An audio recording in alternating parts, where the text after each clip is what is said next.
मोहिनी एकादशी की कथा के अनुसार सरस्वती नगरी के तट पर एक बहुत ही सुंदर राज्य था जिसका नाम था भद्रावती। इस राज्य के राजा धृतिमान बहुत ही बुद्धिमान और सत्य प्रतिज्ञ थे। इसी राज्य में धनपाल नाम का एक व्यापारी था जो भगवान विष्णु का परम भक्त था। वो धन और समृद्धि से परिपूर्ण था। उसका सबसे बड़ा गुण उसकी उदारता थी।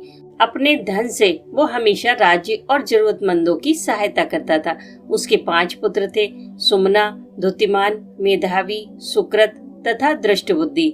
दुर्भाग्यवश जो सबसे छोटा पुत्र था दृष्टबुद्धि, वो बहुत ही पापी था।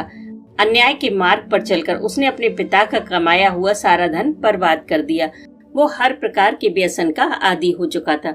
उसके दुर्व्यवहार और दुराचार से अत्यंत पीड़ित होकर धनपाल ने अपने पुत्र दृष्टबुद्धि को अपने घर से निकाल दिया। वो भूख प्यास से अत्यंत व्याकुल होकर जंगलों में भटकता रहा। एक बार ऐसे ही भटकते हुए दृष्टबुद्धि महर्षि कौंडिन्य के आश्रम में जा पहुंचा।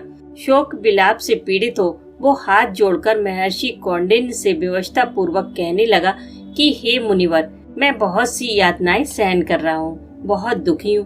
कृपया मुझ पर दया करके कोई ऐसा व्रत बताइए जिसके पुण्य के प्रभाव से मेरी मुक्ति हो सके। तब ऋषि ने कहा, वैशाख मास के शुक्ल पक्ष में मोहिनी नाम की एकादशी आती है, तुम उसका पालन करो। इस एकादशी पर उपवास करने से मेरु पर्वत जितने बड़े पाप भी नष्ट हो जाते हैं। दृष्टबुद्धि ने मुनिवर के उपदेश के अनुसार मोहिनी एकादशी का विधि पूर्वक पालन किया। पूर्ण श्रद्धा और निष्ठा से इस व्रत का पालन करने से वो निष्पाप हो गया और दिव्य देह धारण करके अंतकाल में श्री विष्णु धाम को चला गया। मोहिनी एकादशी का यह व्रत अति उत्तम है। इसके श्रवण और पठन मात्र से सहस्र गोदान का फल मिलता है।